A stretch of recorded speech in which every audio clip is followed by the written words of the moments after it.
in your brochure. Basically, it's just to tell you a little bit about my story and to look out for some 7 signs you're not coping, either yourself or in other people or the people you manage. I'm now the managing director of Awaken Coaching, which you can find on Stand 18, so please come and say hello afterwards if you'd like to come and talk a little bit more.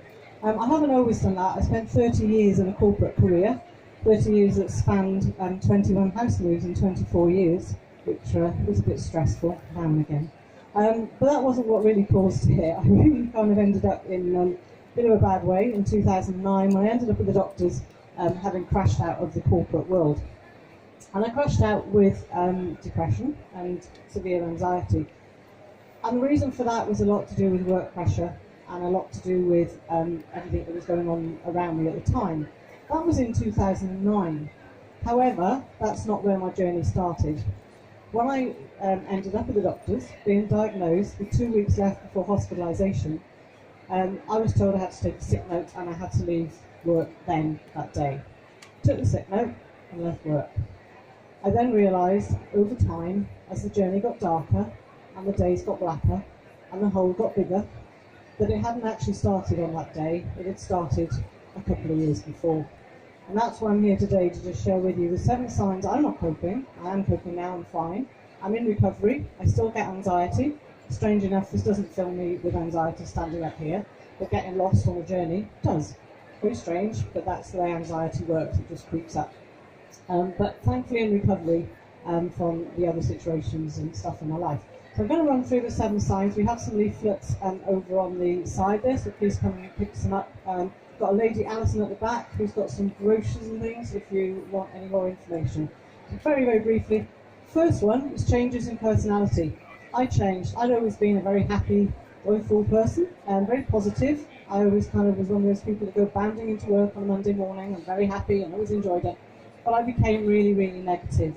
It wasn't a nice place to be, and I certainly didn't become a very nice person as a result of that. Second sign was paranoia. I believed everybody was talking about me, not in a nice way. I didn't want to go out because people would judge me. I didn't want to go out socially because people would question me. I didn't want to go to work some days because people would judge my work.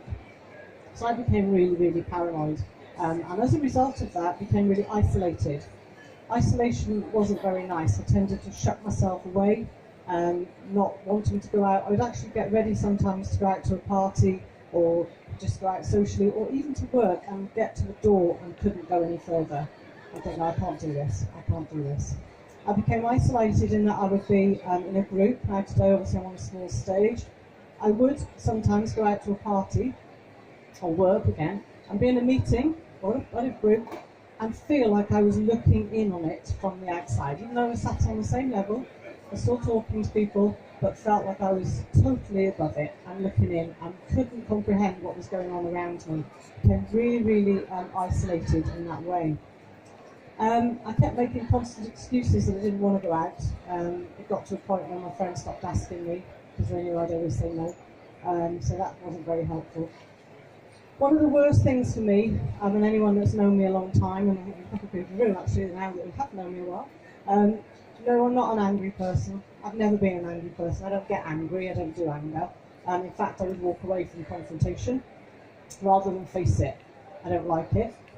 So what I used to do at this point in my life was actually walk straight into confrontation.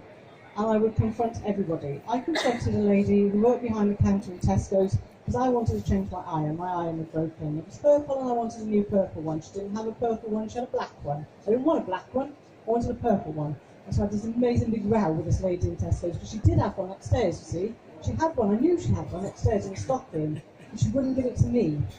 So that caused a bit of a problem. And obviously she didn't have one, but to me she did. So I would get angry at the slightest of things. And that was not a nice trait at that time. Physical illnesses, I really started to go downhill with my physical health. I started to get chest infections, throat infections, ear infections, headaches. I had my foot in one of those grey, those very attractive moon boots. Anybody had one?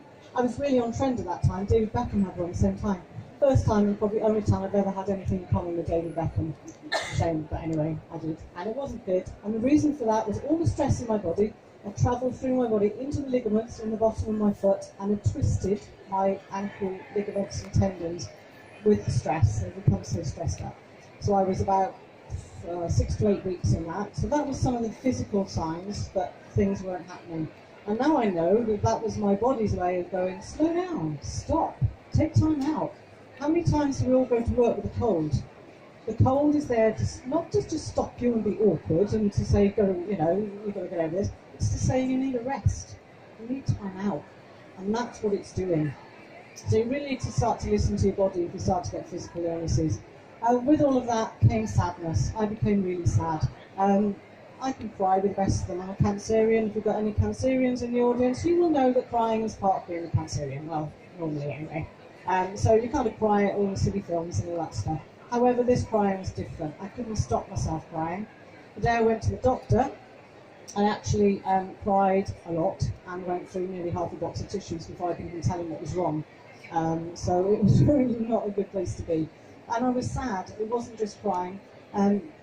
For crying's sake, I was sad, and I knew I was sad. I woke myself up one day, and when I woke up, I was crying. I've been crying in my sleep. That's how sad I got. So that's the 6th sign. And the 7th sign is loneliness. All of those combined made me very lonely. I shut myself